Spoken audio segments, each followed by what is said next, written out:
हर हर महादेव। दोस्तों, आप सभी का स्वागत है हमारे YouTube चैनल पर। दोस्तों, आप सभी से एक रिक्वेस्ट है कि आप हमारे चैनल को सब्सक्राइब कीजिए ताकि मुझे हेल्प मिल सके। दोस्तों, पिछली कहानी को हमने जहां से छोड़ा था वहीं से आगे बढ़ाते हैं। हमने पिछली कहानी में देखा था कि रावण की बहन कुंभ ऋषि का मधु दैत्य ने अपहरण कर लिया था।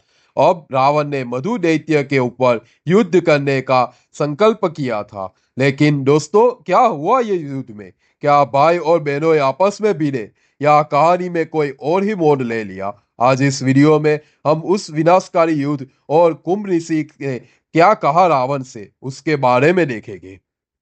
सभी निशाचर मधुपुरी की ओर चल पड़े।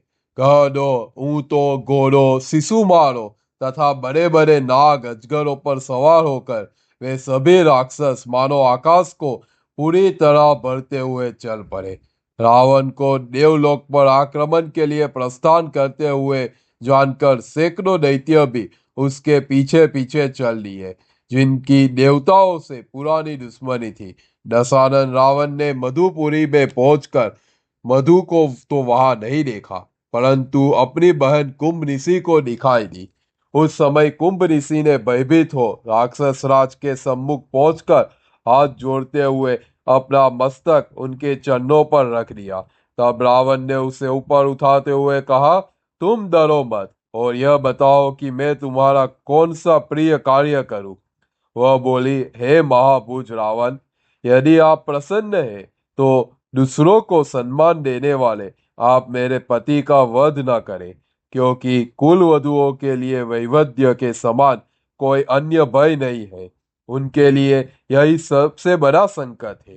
हे राजेंद्र, आप अपने वचन को सत्य सिद्ध करें। मैं आपसे यही मांगती हूँ कि आप डरो मत कहा, अतः आप अब मेरे इसी भय को दूर करके अपने वचन का पालन करे। यह सुनकर रावण ने प्रसन्न होकर अपने सामने खड़ी बहन से कहा, तुम्हारा पति कहाँ है? उसे मेरे समक्ष शीघ्र उपस्थित करो।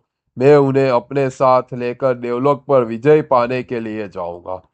तुम्हारे पति करुणा और सौंदर्य के कारण मैंने वधु के वध का विचार छोड़ दिया है। रावण के ये कहने पर राक्षसी कुंभ ऋषि ने अपने सोए हुए पति के पास गई और उसे जगाकर उठाते हुए बोली, मेरे महाबली भाई दसग्रीव पधारे हैं।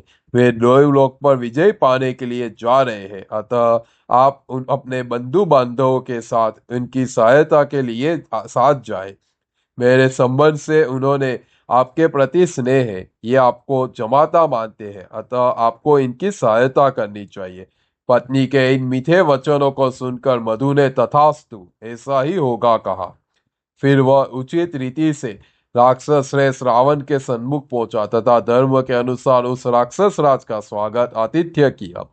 मधु ने आवास में असोचित आतिथ्य पाने के बाद पराक्रमी रावण ने एक रात वहीं पर निवास किया और दूसरे दिन प्रातःकाल चलने की तैयारी की।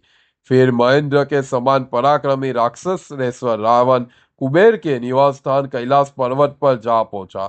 वहां उसने अपनी सेना का पड़ाव डालने का विचार किया। सूर्य के अस्तांचलमयी हो जाने पर पराक्रमी रावण ने अपनी सेना के साथ रात्रि में कैलाश पर ठहर जाना ही उचित समझा। निर्मल चंद्रमा के उदय हो जाने पर, जो कैलाश पर्वत के समान ही श्वेत कांति वाला था, अनेक प्रकार के अस्त्र शस्त्रों से सुसज्जित रावण की विशाल सेना वही निंद्रामग्न हो गई। महावीर्यवान रावण उस पर्वत के शिखर पर बैठकर चंद्रमा की चांदनी से सुशोभित उस स्थान की नैसर्गिक सुंदर छटा का अवलोकन करने लगा। कहीं कुबेर के वन शोभायमान थे तो कहीं कदम्ब और मोलिश्री के वृक्ष थे, कहीं मंदाकिनी से जल से भरी हुई प्रफुल्लित कमलों के अलंकृत पुष्पकारिणी भी थी, तो कहीं चंपा, अशोक, नागकेसर, मदार के वृक्ष खड़े थे।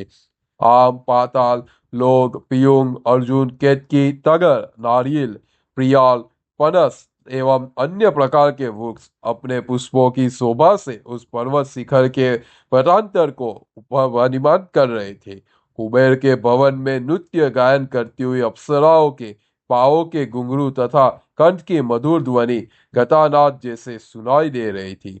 रात्रि का समय तथा क्रोधमयी वेला इन सभी के प्रभाव से रावण काम में वशीभूत हो लंबी श्वास लेता हुआ चंद्रमा की ओर देखने लगा। तो दोस्तों, ये थी कहानी युद्ध के तलने और रावण की कैलाश यात्रा की। हमने देखा कि कैसे कुंभनिशी ने न केवल अपने रिश्तों को बचाया बल्कि अपनी बुद्धिमत्ता से एक बड़े विनाश को होने से ही रोक लिया। अगर आपको यह वीडियो पसंद आया हो तो कृपया वीडियो को लाइक करें, अपने मित्रों के साथ शेयर करें और हमारे चैनल को सब्सक्राइब करना बिल्कुल भी ना भूलें। हर हर महादेव।